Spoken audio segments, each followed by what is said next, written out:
Pastorado feminino é um assunto muito controverso, principalmente nos tempos atuais. Mas como outros assuntos difíceis, espinhosos, nós não podemos deixar de falar disso. Afinal, pastorado feminino é bíblico? Nós temos base bíblica para defendê-lo? Ou foi algo criado de uns tempos desse para cá? Se você gosta de aprender mais da Bíblia, não esquece de se inscrever nesse canal e deixa seu like para demonstrar que gostou do vídeo e receber mais conteúdos como esse. Antes de entrarmos nesse assunto, é importante deixar claro que homens e mulheres são iguais em valor segundo a Bíblia, ou seja, eles são iguais diante de Deus, mas têm funções complementares. É daí que surge o termo complementarismo, que significa dizer que homens e mulheres são equivalentes como criações. Ambos os gêneros foram criados à imagem de Deus e nenhum dos dois pode reivindicar um status exaltado que o outro não possua. Além disso, Jesus Cristo veio salvar homens e mulheres que permanecem iguais no reino de Deus no que se refere à salvação. É o que é dito lá em Gálatas 3:28. Não há judeu, nem grego, escravo nem livre, homem nem mulher, pois todos são um em Cristo. A salvação é igual para todos. Mas homens e mulheres são também diferentes. Eles têm diferenças biológicas e todas as outras óbvias distinções. Por mais que a cultura ocidental contemporânea tente sugerir o contrário, as diferenças entre o masculino e o feminino existem e são importantes. E não é apenas uma diferença aleatória, mas diferenças complementares. Diferenças que indicam que os dois foram feitos um para o outro. Mulher e homem são como uma fechadura e chave. Uma fechadura e uma chave não fazem sentido a menos que estejam juntos. E no que se refere a assuntos de liderança espiritual, a complementaridade, essa diferença de papéis, fica bem visível dentro da Bíblia, começando pelo Antigo Testamento. Lá só se vê homens no papel de sacerdotes. Houve mulheres que exerceram funções civis, como Débora, que foi juíza e profetisa, Esté, que foi uma grande rainha, Raquel, que foi pastora de ovelhas, que fique bem claro, mas não há menção de sacerdotisas. Todos os sacerdotes foram homens descendentes de Arão. Esse papel somente os homens poderiam exercer segundo a vontade de Deus. Indo para o Novo Testamento, enquanto os homens são chamados a uma posição de liderança espiritual, as mulheres são chamadas a receber essa liderança. Começando pelos evangelhos, observamos que Jesus quebrou paradigmas cruéis de gênero daquela época ao conversar com a mulher samaritana e tratar bem outras mulheres. Mas ele nunca escolheu uma apóstola. Deus reservou o papel de pastor, presbítero, até apóstolos, apenas para os homens, como é explicado por Paulo, que diz que as mulheres devem permanecer em silêncio na igreja. Isso não significa um silêncio completo durante o culto. É muito importante a gente falar sobre isso.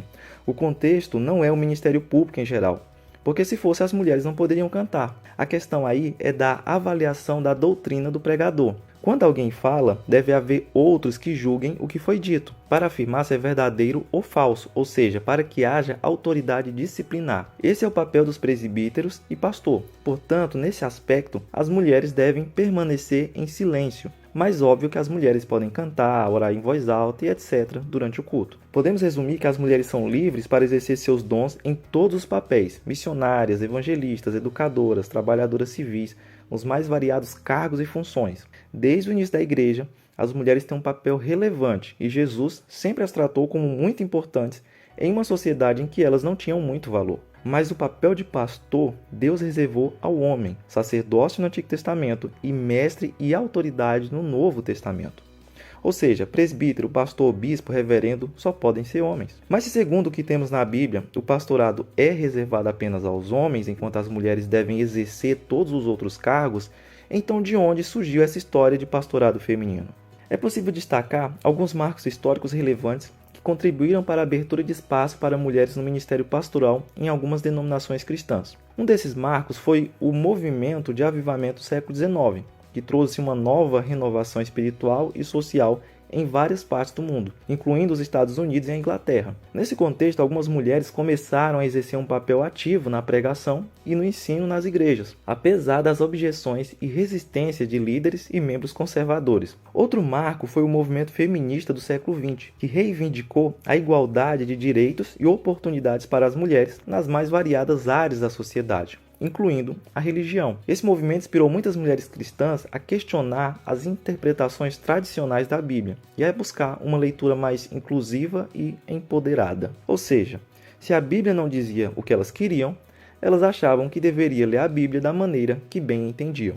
Na década de 1950, a Igreja Episcopal dos Estados Unidos ordenou a primeira mulher ao pastorado, apesar da forte oposição de alguns setores conservadores. A partir daí, outras denominações progressistas seguiram o mesmo exemplo. No Brasil, algumas denominações pioneiras nesse sentido foram a Igreja Metodista, a Igreja Episcopal Anglicana do Brasil e a Igreja Presbiteriana Independente do Brasil, que ordenaram suas primeiras pastoras na década de 1960. Como ficou evidente, o pastorado feminino é filho do feminismo, um movimento altamente anticristão que tem ganhado áreas cada vez mais parecidas com uma espécie de religião, em que a mulher é muitas vezes divinizada e é dado ao homem a condição de vilão e responsável por todas as perversidades da sociedade, ignorando a explicação divina de que homens e mulheres são pecadores e necessitam da misericórdia de Deus. Por isso, quem aceita o pastorado feminino ou tem uma péssima interpretação bíblica, desconhecimento bíblico, ou simplesmente discorda do que a Bíblia ensina claramente a respeito desse assunto. Pesquisando sobre esses argumentos para o pastorado feminino, definitivamente eu cansei e não encontrei nada de minimamente aceitável biblicamente. Se você conhecer algum argumento bíblico, deixa aí embaixo nos comentários que eu vou agradecer bastante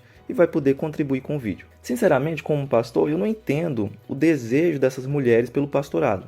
Ser pastor é ter muita dor de cabeça, problemas inesperados, decepções. Apesar do lado bom de estar fazendo a vontade de Deus. Tem que ter um chamado e convicção alicerçados na Bíblia muito fortes para continuar. Definitivamente, se a Bíblia dissesse que o pastorado feminino é exclusivo para as mulheres, eu agradeceria. Mas não é. E quando se trata da vontade expressa de Deus, o que podemos fazer é nos calar e aceitar. Existem alguns assuntos na Bíblia que são bastante complexos. Escatologia, união hipostática e muitos outros.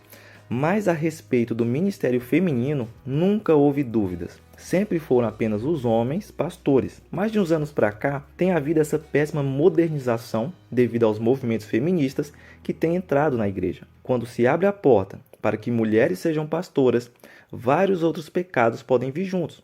Um dos mais evidentes nesse caso é a falta de conhecimento da palavra de Deus.